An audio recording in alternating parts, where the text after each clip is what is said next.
ऐसी स्त्रियां घर को स्वर्ग बना देती हैं। नमस्कार प्रिय दर्शकों, आज एक बार पुनः आप सभी का स्वागत है। तो प्रिय बंधुओं, प्रिय श्रोताओं, आइए जानते हैं इस कहानी के माध्यम से कि आखिर किस तरह की स्त्रियां घर को स्वर्ग बना देती हैं। दर्शकों, एक समय की बात है, एक संत रहा करता था। वो साधु संत वैसे तो बहुत ही बुद्धिमान था, बहुत महापुरुष था, परंतु उस संत की जो आदतें थी वे बहुत ही खराब थी। वे संत तामसिक भोजन करना पसंद करता था, वेश्याओं का संग लेना पसंद करता था और कभी भी किसी दुखी व्यक्ति की सहायता नहीं करता था। इसलिए उस साधु के जो कर्म थे वे खराब थे। दर्शकों, इसी कारण उस साधु की जो पत्नी थी वो उसके पास रहना पसंद नहीं करती थी। वो अपने पति से हमेशा दूर रहना ही पसंद करती थी और वो हमेशा अपने पति से कभी भी प्यार से नहीं बोलती थी। और श्रोताओं, जो वो साधु था वो भी अपनी पत्नी को पसंद नहीं करता था, क्योंकि वह साधु कुलक्षणों में गया हुआ था। उसे वेश्याओं का संग करना पसंद था, मदिरा सेवन करना पसंद था, तामसिक भोजन करना पसंद था। इसलिए वह अपनी पत्नी से बिल्कुल भी कदापि प्रेम नहीं करता था। इसलिए वह अपनी पत्नी का महत्व नहीं समझता था, अपनी पत्नी को बिल्कुल भी इज्जत नहीं देता था, अपनी पत्नी का कोई भी मान सम्मान नहीं करता था। और श्रोताओं, यह किसी ने सत्य ही कहा है कि स्त्री एक ऐसी गृहिणी होती है, एक ऐसी लक्ष्मी होती है जिसे अगर हम मान सम्मान दें, उसकी महत्वता समझे, तो वह हमारे लिए लक्ष्मी के रूप होती है। अगर उसी ही स्त्री को हम मान सम्मान नहीं देंगे, उसका अपमान करेंगे, उसकी किसी भी बात को नहीं समझेंगे, तो वही स्त्री हमारे घर के लिए अलक्ष्मी बन जाती है और वही स्त्री हमारे घर को बर्बाद करने लगती है। प्रिय बंधुओं, श्रोताओं, इसके बाद में उस साधु के इन कर्मों की वजह से उस साधु को कुष्ठ रोग हो जाता है, उसके पूरे शरीर में कोढ़ हो जाते हैं और इसलिए वह साधु अब बहुत दुखी हो जाता है। और इस दुखी के समय में उस साधु की पत्नी भी उसका साथ नहीं देती है, वह भी उसके पास आना तक पसंद नहीं करती है। प्रिय बंधुओं, प्रिय श्रोताओं, उसके बाद में कई दिन बीत जाते हैं। उसकी पत्नी को अपने पति पर दया आ जाती है। श्रोताओं, उस साधु की पत्नी का नाम रामवती था। श्रोताओं, फिर उसके बाद में अपने पति की इस स्थिति को देखकर वह एक दिन अपने पति के पास आती है और अपने पति से कहती है कि मैं आपके इस दुख को और नहीं देख पाऊंगी, चाहे आप कैसे भी हो और कैसे भी ना हो, परंतु आप मेरे पति हो और आप मेरे पति होने की वजह से मेरा यह कर्तव्य बनता है कि मैं आपकी सेवा करूं और मैं आपके आखिरी सांसों तक आपका साथ दूं। इसलिए चलिए, मैंने सुना है कि यहां से मीलों दूर एक कुंड है और उस कुंड में नहाने से कुष्ठ रोग दूर हो जाता है। तो आप ऐसा कीजिए कि आप मेरे साथ चलिए और आप उस कुंड में जाकर स्नान कीजिए, जिससे आपका यह कुष्ठ रोग दूर हो सके। श्रोता, उसके बाद में वह साधु अपनी पत्नी के साथ चल देता है। दर्शकों, उस साधु की इतनी भी क्षमता नहीं थी कि वह अपने पैरों से चल सके। इसलिए उसकी पत्नी ने उसके दोनों हाथों को पकड़कर धीरे धीरे ले जाना ठीक समझा।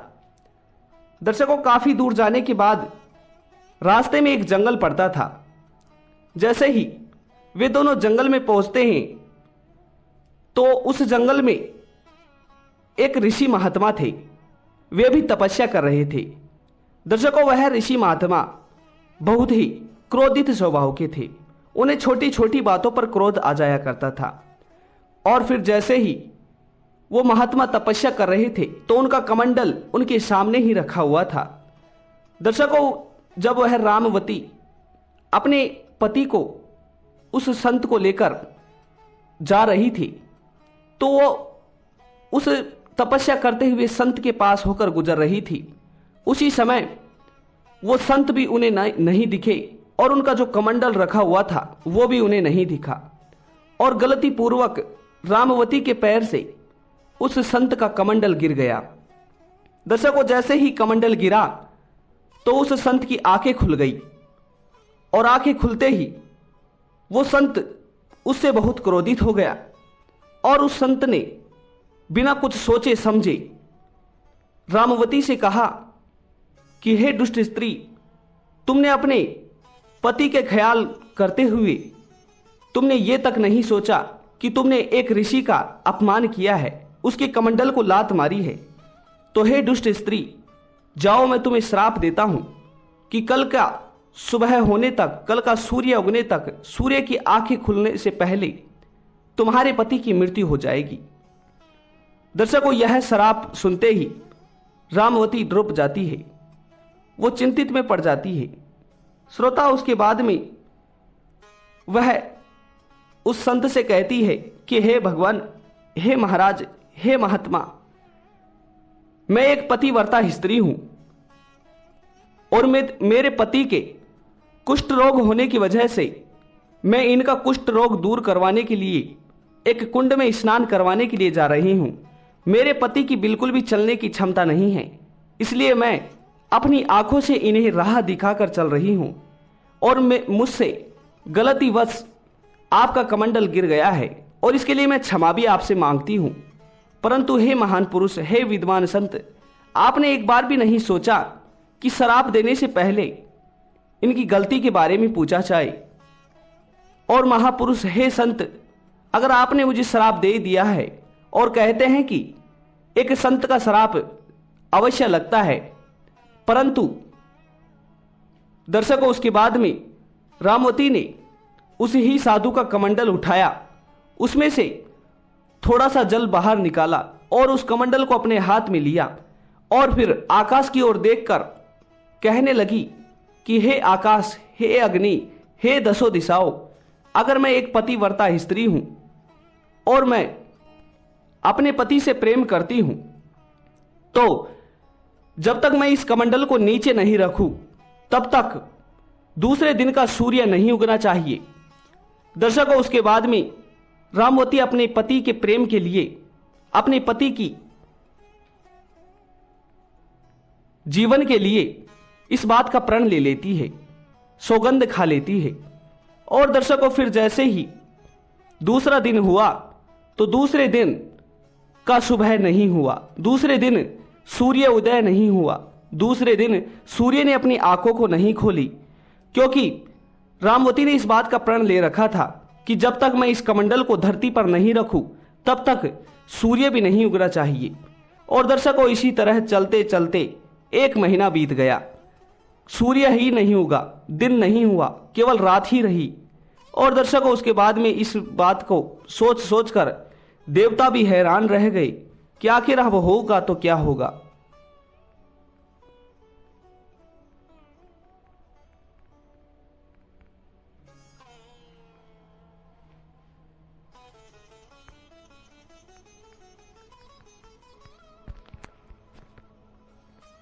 श्रोता, उसके बाद में सभी देवता इस बात को सोचने लगते हैं, और फिर भगवान विष्णु के पास सभी देवता इकट्ठा होकर जाते हैं।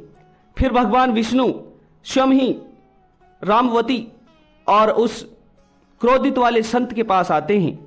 वहां पर आकर भगवान विष्णु स्वयं उस संत से कहते हैं कि हे संत, मैं तुम्हारी इस मूर्खता को मानता हूं, क्योंकि तुमने बिना कारण पूछे ही इस पतिव्रता स्त्री को श्राप दिया है, क्योंकि यह घटना केवल एक गलती के पूर्वक हुई थी, गलती से ही हुई थी, और इसलिए तुम्हें पूछना जरूरी था। श्रोता, उसके बाद में भगवान विष्णु उस स्त्री से कहते हैं कि मैं तुम्हें यह वचन देता हूं कि तुम्हारे पति की बिल्कुल भी मृत्यु नहीं होगी, परंतु तुम्हारी भी मैं इस बात की गलती मानता हूं कि तुमने अपने पति के प्राणों के लिए संपूर्ण मनुष्य जाति के प्राण संकट में डाल रखे हैं। तुमने अपने पति के प्राणों के लिए 1 महीने तक सूर्य नहीं उगने दिया और इसे लेकर संपूर्ण मनुष्य जाति खतरे में है। और हे पतिव्रता स्त्री, मैं तुमसे इस बात की सौगंध खाता हूं कि तुम इस कमंडल को नीचे रखो, दूसरे दिन का सुबह उगने दो, और ये मैं प्रण लेता हूं कि तुम्हारे पति की मृत्यु होने के बाद मैं पुनः इसे प्राण वायु दूंगा और इसे पुनः जिंदा करूंगा। दर्शकों, उसके बाद में वह स्त्री उस कमंडल को नीचे रख देती है और फिर जैसे ही दूसरे दिन का सुबह होता है, सूर्य उगता है, तो उसके पति की मृत्यु हो जाती है। और फिर उसके बाद में स्वयं भगवान विष्णु पुनः उसके पति को जीवित कर देते हैं और उसके कुष्ठ रोग को भी दूर कर देते हैं। और श्रोताओं, फिर इस बात से ही यह जाहिर होता है कि वह स्त्री एक पतिव्रता स्त्री थी। दर्शकों, अब हम बात करते हैं कि किस प्रकार की स्त्रियां घर को स्वर्ग बनाती हैं। श्रोताओं, पहला है, जो स्त्री अपने पति से प्रेम करे, अपने कुटुंब से प्रेम करे, अपने परिवार के लोगों से प्रेम करे और अपने परिवार के हर सुख दुख के बारे में सोचे, वह स्त्री घर को स्वर्ग बना देती है। श्रोताओं, दूसरा है, जो स्त्री अनावश्यक धन खर्च ना करे, पैसों की बचत करे, धन का पूरी बुद्धिपूर्वक इस्तेमाल करे, वह स्त्री घर को स्वर्ग बना देती है। तो प्रिय श्रोताओं, इस कहानी के बारे में आप लोगों की क्या राय है? कमेंट बॉक्स के माध्यम से अवश्य बताइएगा और मिलते हैं अगली वीडियो में। तब तक अपना ख्याल रखिएगा। धन्यवाद जी, नमस्कार।